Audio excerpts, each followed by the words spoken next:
કુંભ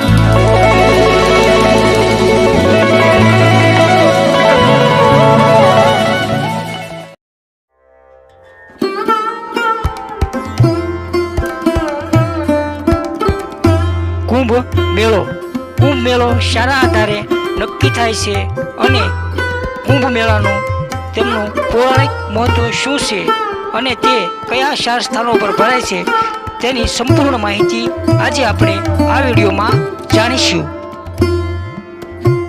કુંભ મેળો શાસ્ત્રો અનુસાર નક્ષત્રો અને રાશિ ચક્ર નક્કી કરશે કે 4 નિયત સ્થાનોમાંથી કયા સ્થાન પર કુંભનું આયોજન કરવામાં આવશે. આ 4 સ્થળો છે જેમાં હરિદ્વારમાં ગંગા કિનારો, પ્રયાગરાજમાં ગંગા યમુના અને સરસ્વતીનો સંગમનો કિનારો, નાસિકમાં ગોદાવરી નદીનો કિનારો અને ઉજ્જૈનમાં શિપ્રા નદીનો કિનારો. આ 4 સ્થળો પ્રાચીન સમયથી સંસ્કૃતિના કેન્દ્રો છે. રાશિ ચક્રની સ્થિતિ નક્કી કરે છે કે આ 4 માંથી કયા સ્થળ પર કુંભ મેળાનું આયોજન કરવામાં આવશે. કુંભ રાશિની રચના માટે સૂર્ય અને ગુરુની ગતિ રાશિના ચિહ્નોની સ્થિતિ નક્કી કરે છે.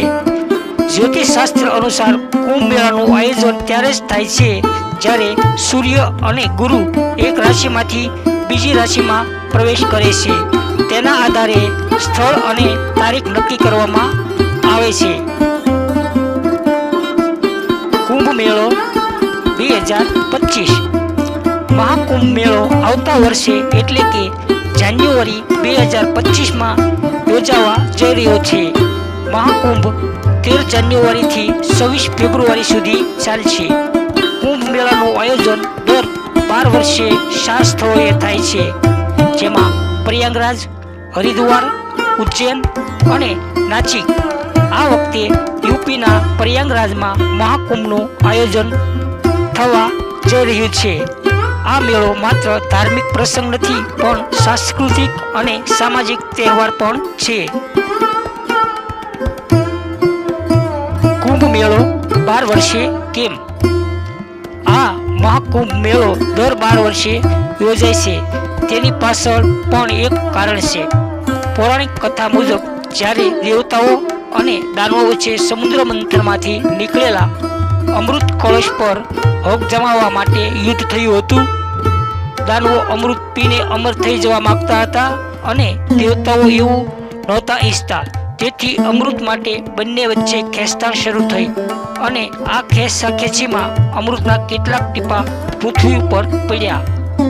એ ટીપા જ્યાં જ્યાં પડ્યા હતા તે જગ્યા હતી પ્રયાગ, હરિદ્વાર, ઉજ્જૈન અને નાસિક.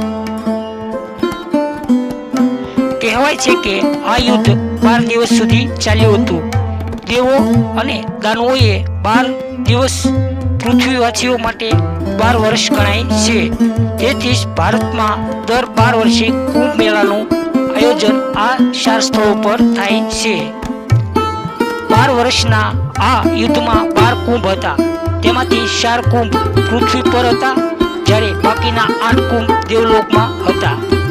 યુદ્ધ દરમિયાન સૂર્ય, ચંદ્ર અને શનિ વગેરે દેવતાઓએ કળશની રક્ષા કરી હતી. એટલે 3 વર્ષના અંતરે આ 4 પવિત્ર સ્થાન પર કુંભ મેળાનું આયોજન કરવામાં આવે છે. હિન્દુ ધર્મનું સૌથી મહત્વપૂર્ણ પર્વ. એટલું જ નહીં, કદાચ લોકો એ પણ નથી જાણતા કે વાસ્તવમાં કેટલા કુંભ મેળા પ્રચલિત છે. કેટલાક મનુષ્ય જાતિ દ્વારા મનાવવામાં આવે છે. આ એક એવું પર્વ છે જે હિન્દુ ધર્મ અનુસાર ખૂબ જ મહત્વ ધરાવે છે. આ મેળો પોતાના પૌરાણિક ઇતિહાસના કારણે કુંભ પર્વ સ્થળોના કારણે ખૂબ જ પ્રસિદ્ધ છે. ભારતમાં ફક્ત 4 સ્થળો એવા છે જ્યાં કુંભ મેળાનું મોટા પાયે આયોજન કરવામાં આવે છે. પણ શું તમે ક્યારે જાણવાનો પ્રયાસ કર્યો છે કે ફક્ત 4 સ્થળો કેમ? કુંભ મેળો એટલે શું?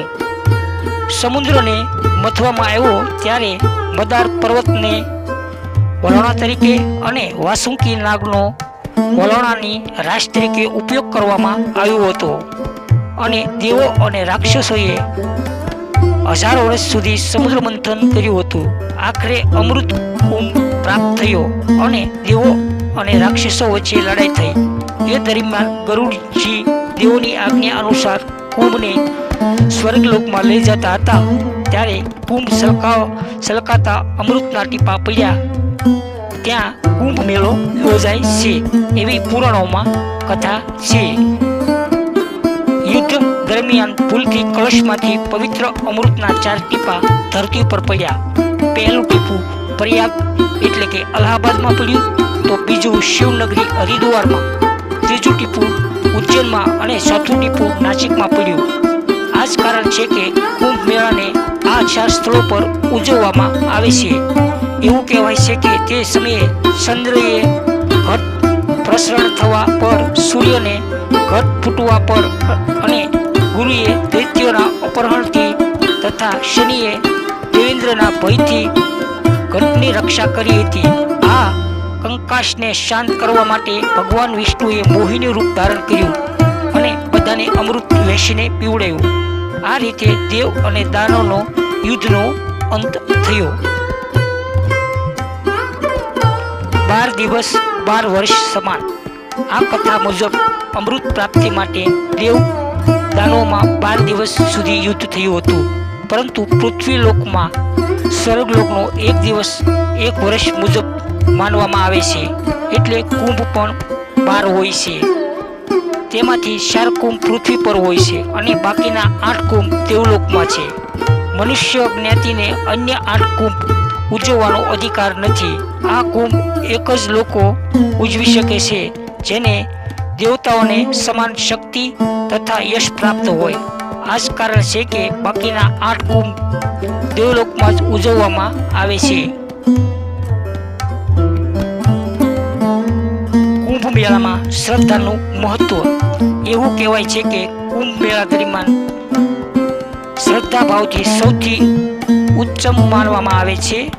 જેટલી વધુ શ્રદ્ધા અહીં આવે છે તેની એટલે જલ્દી ઈચ્છા પૂર્ણ થાય છે. આ માન્યતાઓની ઉત્પત્તિ હિન્દુ ધર્મમાં વિવિધ પૌરાણિક ગ્રંથોમાં વર્ણવવામાં આવી છે. સ્કંદ પુરાણ મુજબ કુંભ મેળા દરમિયાન ભક્તિભાવ પૂર્વક સ્નાન કરવાથી જેમની જે ઈચ્છાઓ હોય તે નિશ્ચિત રૂપથી પૂર્ણ થાય છે. અગ્નિ પુરાણમાં કુંભ મેળાને ગૌદાન સાથે પણ જોડવામાં આવે છે. તેમાં કહેવામાં આવ્યું છે કે આ ઉત્સવમાં શ્રદ્ધાપૂર્વક સ્નાન કરવાથી એવું જ ફળ પ્રાપ્ત થાય છે જે કરોડો ગાયોનું દાન કરવાથી મળે છે. ભવિષ્ય પુરાણ મુજબ સ્નાનના પૂર્ણ સ્વરૂપે સ્વર્ગ મળે છે અને મોક્ષની પ્રાપ્તિ થાય છે. આ બધી જ માન્યતાઓનું પરિણામ છે કે કુંભ મેળા દરમિયાન ખાસ કરીને વિશેષ સ્નાન તિથિઓનું આયોજન કરવામાં આવે છે. મુહૂર્ત મુજબ ખાસ તિથિઓ નીકાળવામાં આવે છે જેના આધારે મોટી સંખ્યામાં શ્રદ્ધાળુઓ સ્નાન તટ પર એકત્રિત થાય છે તથા પોતાનું પાપ વિસર્જિત કરે છે. તો આ હતી કુંભ મેળા વિશેની સંપૂર્ણ પૌરાણિક માહિતી. જો આ માહિતી તમને સારી લાગી હોય તો મારી ચેનલ અજબ ગજબને લાઈક, શેર અને સબસ્ક્રાઈબર જરૂર કરજો. જય જય જય ગિરનારી.